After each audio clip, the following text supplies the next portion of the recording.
तो चलिए दोस्तों आज की क्लास स्टार्ट करते हैं। आज के इस क्लास के अंतर्गत अपन क्वेश्चन नंबर 155 से आगे बढ़ने वाले हैं। जैसा कि आप सबको पता है कि अपन ने जनरल साइंस के जितने भी क्वेश्चन बनते हैं, किसके लुसेंट बुक के वन लाइनर क्वेश्चन जितने भी बनते हैं, उन सब की सीरीज स्टार्ट कर रखी थी।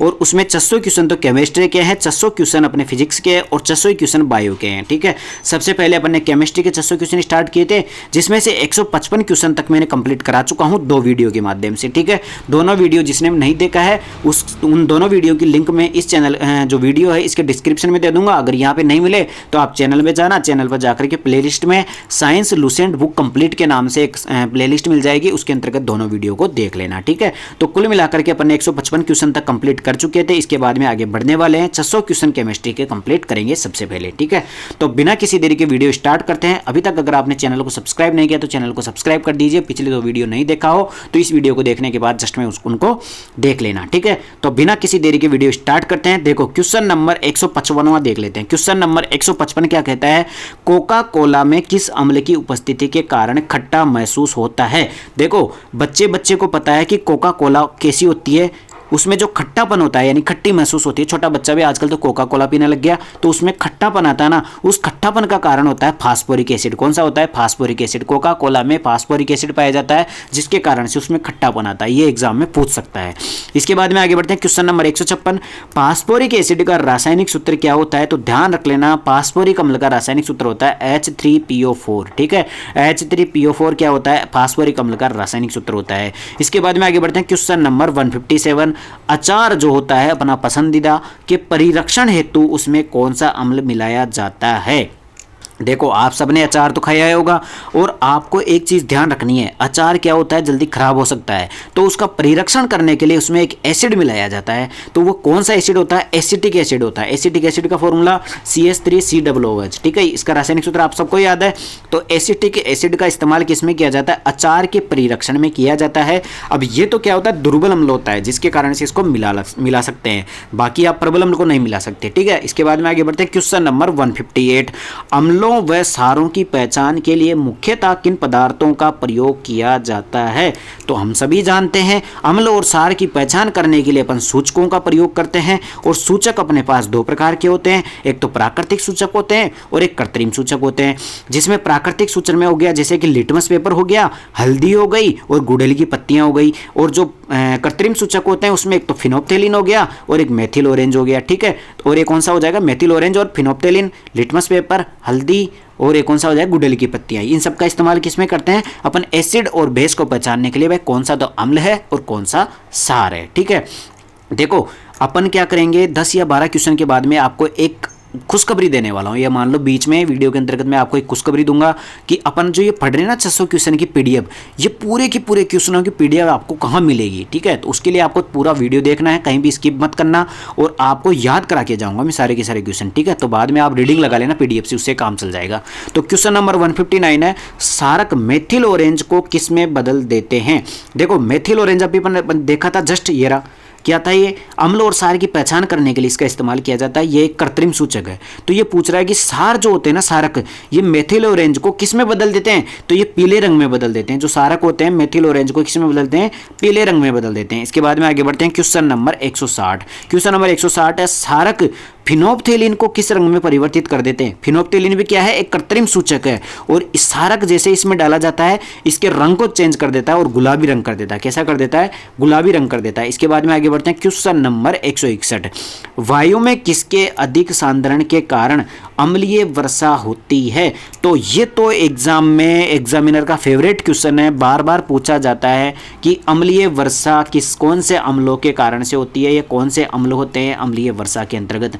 तो इसमें होता है एक तो सल्फर डाइऑक्साइड और एक होता है नाइट्रोजन ऑक्साइड। देखो अगर आपको पूछे ऑक्साइड, तो ऑक्साइड पूछ ले भाई अम्लीय वर्षा किन ऑक्साइडों के कारण से होती है, तो आपको SO2 और NO2 जवाब देना है। और आपको पूछ ले कि अम्लीय वर्षा में कौन कौन से अम्ल होते हैं, तो इसी से अम्ल बनता है कौन सा? H2SO4। कौन सा बनता है? Sulphuric acid. और इसी से अम्ल बनता है नाइट्रिक एसिड HNO3। ठीक है, तो अम्लीय वर्षा में कौन से हाइड्रोक्साइड कौन से ऑक्साइड होते हैं? SO2 और NO2। और कौन से अम्ल होते हैं? H2SO4 HNO3। ठीक है, और एक और क्वेश्चन है अम्लीय वर्षा का, जो कि हर एग्जाम में पूछा जाता है कि इसका पीएच कितना होता है। तो इसका पीएच होता है 5.6। ठीक है, ये भी ढंग से याद कर लेना। इसके बाद में आगे बढ़ते हैं क्वेश्चन नंबर 162।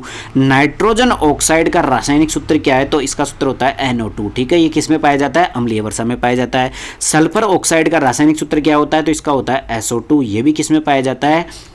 अम्लीय वर्षा में पाया जाता है। अब आपको एक कॉन्सेप्ट बता देता हूं, देखो एग्जाम में पूछा हुआ है कि अम्लीय वर्षा में देखो अपने को पता है भाई H2SO4 एसिड भी होता है और HNO3 एसिड भी होता है। अब आपको पूछ ले कि अम्लीय वर्षा में इन दोनों में से कौन ज़्यादा होता है, तो वो होता है H2SO4। ध्यान रख लेना, सल्फ्यूरिक एसिड ज़्यादा होता है, 70% सल्फ्यूरिक एसिड होता है और 30% HNO3 होता है। याद कैसे रखोगे?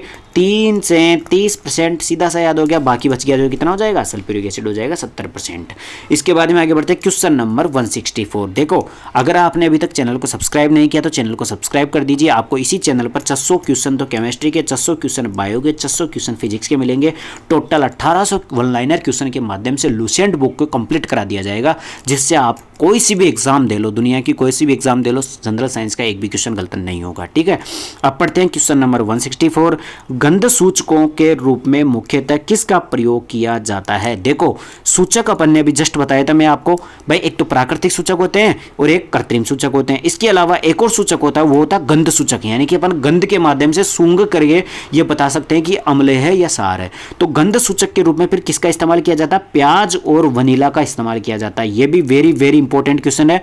प्याज और वनीला का इस्तेमाल गंध सूचक के रूप में किया जाता है, इनके माध्यम से अम्ल और सार को पहचाना जाता है। ठीक है, इसके बाद में आगे बढ़ते हैं क्वेश्चन नंबर 165। कपड़ों पर से जंग के दाग को हटाने के लिए किस अम्ल का प्रयोग किया जाता है? देखो कपड़ों पर जंग, कपड़ों पर कब से जंग लगने लगी? कपड़ों पर जंग के दाग, यानी कि जंग के टच में आ गए तो उससे जो दाग लग जाता है उसको हटाने के लिए ऑक्जेलिक एसिड का उपयोग किया जाता है। किसका किया जाता है? ऑक्जेलिक एसिड का उपयोग किया जाता है। इसके बाद में आगे बढ़ते हैं क्वेश्चन नंबर 166। अत्यधिक ठंडे देशों में जमी हुई बर्फ को, यानी जो बर्फ जम जाती है, हेतु किसका इस्तेमाल किया जाता है?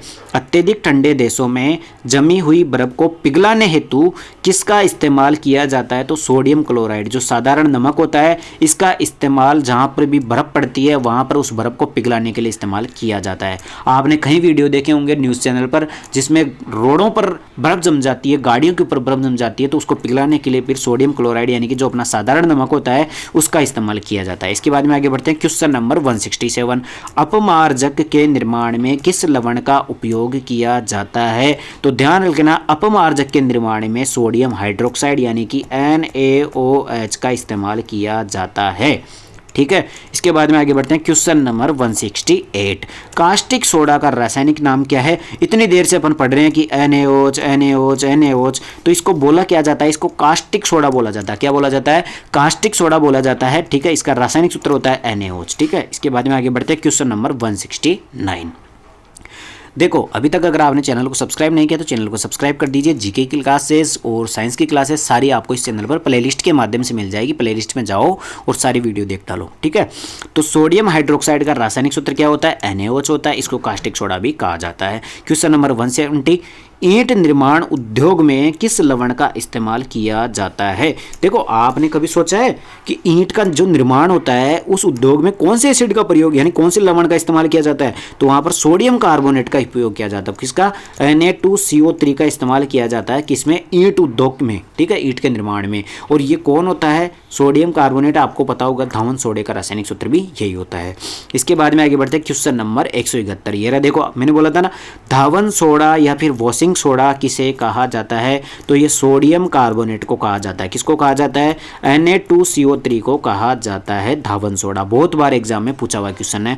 क्वेश्चन नंबर 172 है, सोडा एस का रासायनिक सूत्र क्या है? तो ध्यान रख लेना, जो धावन सोडा होता है उसी को सोडा एस भी कहा जाता है और इसका रासायनिक सूत्र होता है Na2CO3। ठीक है, क्या कहा जाता है? Sodium carbonate. इसके बाद में आगे बढ़ते हैं क्वेश्चन नंबर 173। कांच के निर्माण में किस लवण का इस्तेमाल किया जाता है? तो कांच का निर्माण भी सोडियम कार्बोनेट का ही प्रयोग किया जाता है। ध्यान रखना, जो कांच होता है ना अपना शीशा, उसके निर्माण में भी सोडियम कार्बोनेट का इस्तेमाल किया जाता है। इसके बाद में क्वेश्चन नंबर 174। आर्द्र अभिकर्ता यानी वेट एजेंट के रूप में किसका प्रयोग होता है? वेट एजेंट यानी कि जो गीला होता है ना, उसके इस्तेमाल में किसका प्रयोग किया जाता है? सोडियम कार्बोनेट का इस्तेमाल किया जाता है।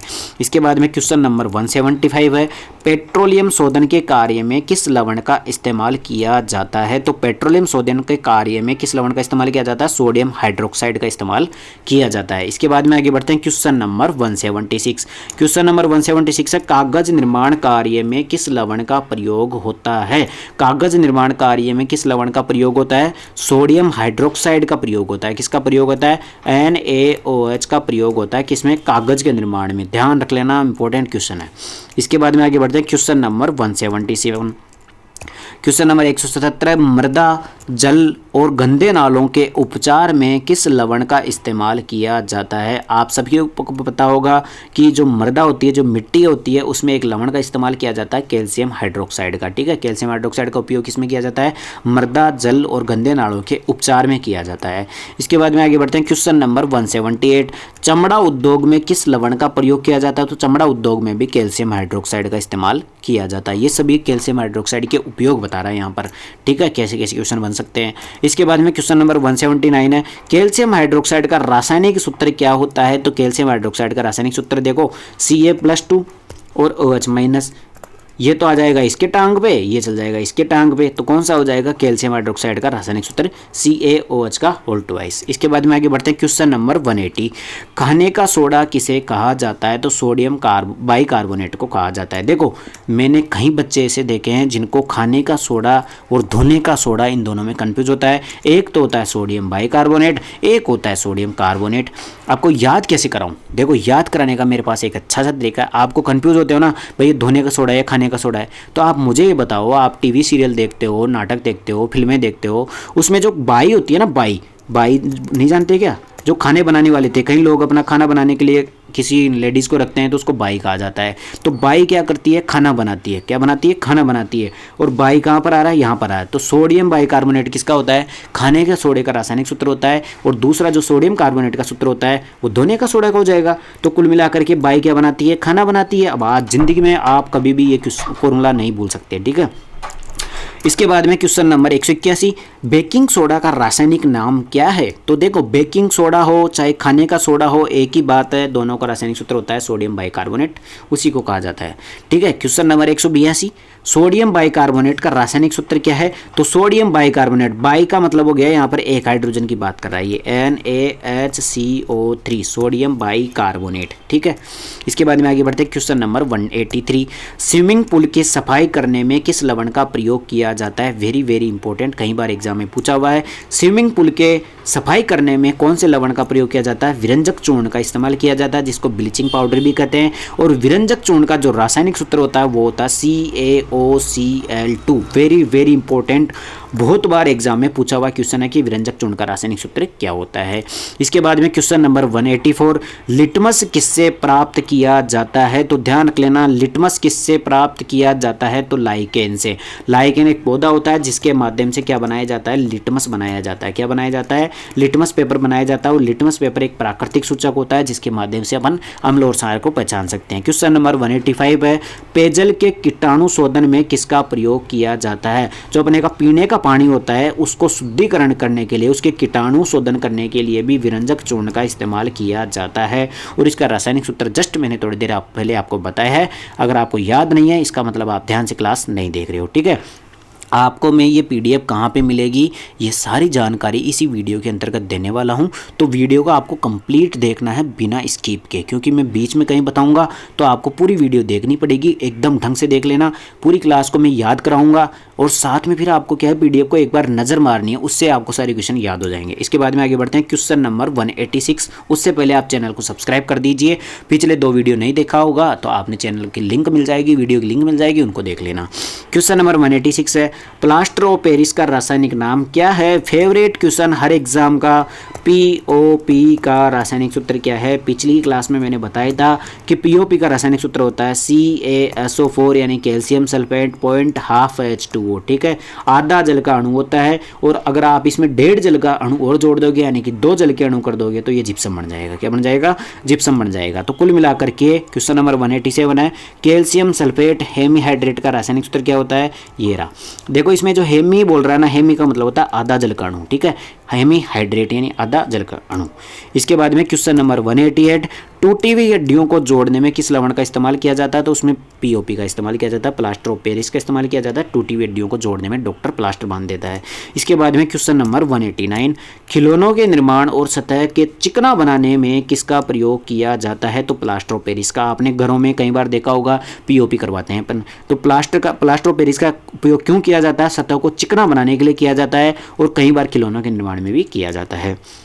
इसके बाद में क्वेश्चन नंबर 190, स्वर्णकारों द्वारा आभूषण निर्माण की प्रक्रिया में निर्मित एक्वा रेजिया किन रसायनों का मिश्रण होता है? वेरी वेरी इंपॉर्टेंट क्वेश्चन, पिछली क्लास में भी आ गया था कि एक्वा रेजिया का रासायनिक सूत्र क्या होता है? तो एक्वा रेजिया एक तो HCl अणु यानी HCl अम्ल से और एक HNO3 यानी कि नाइट्रिक अम्ल से मिलकर बना होता है। अब इसमें एक घटक तो इसका होता है और इसके 3 टांग पे लग रहा है, इसका मतलब 3 यहाँ पे करना पड़ेगा, तो 3 घटक HCl अम्ल के होते हैं, एक घटक तो नाइट्रिक अम्ल का और 3 घटक HCl अम्ल का, दोनों मिलकर के किसका बनता है? एक्वा रेजिया बनता है। और एक्वा रेजिया का इस्तेमाल किया जाता है सोने के आभूषणों के निर्माण में या उनकी सफाई करने के लिए इसका इस्तेमाल किया जाता है, क्योंकि सोने को पिघला देता है ये। इसके बाद में क्वेश्चन नंबर 191, वह गैस जो जल में शीघ्रता से घुल जाती है और इसके जलीय घोल में लाल लिटमस नीला हो जाता है।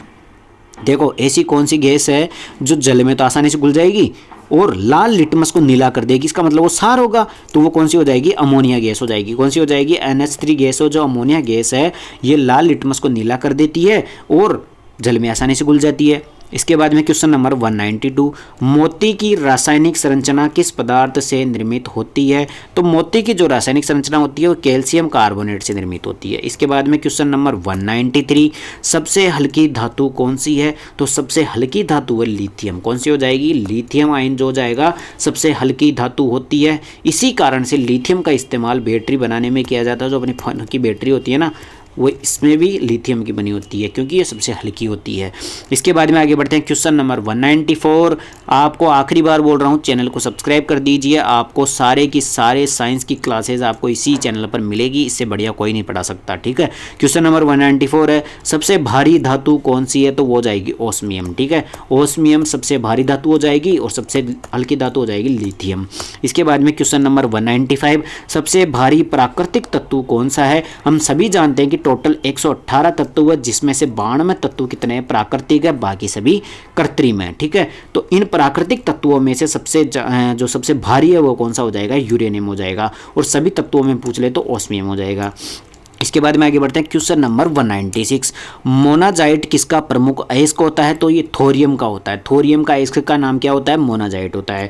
इसके बाद में आगे बढ़ते हैं क्वेश्चन नंबर 197, मोती के मुख्य अवयव कौन से हैं? यानी जो मोती होता है ना, अपन कहीं नहीं बोलते कि मोती ले आऊँगा तेरे लिए, मोती जड़ा हुआ आभूषण है ये, तो मोती कई बार अपन ने सुना हुआ है। तो मोती के जो मुख्य अवयव होते हैं ना, किससे मिलकर बना होता है? तो ये एक तो एरागोनाइट और एक कॉन्चियोलिन, इन दोनों से मिलकर बना होता है। एरागोनाइट और कॉन्चियोलिन। तो अलग क्वेश्चन है, ध्यान रख लेना। इसके बाद में क्वेश्चन नंबर 198, अमोनिया गैस का रासायनिक सूत्र क्या है? तो अमोनिया का होता है NH3। क्या होता है?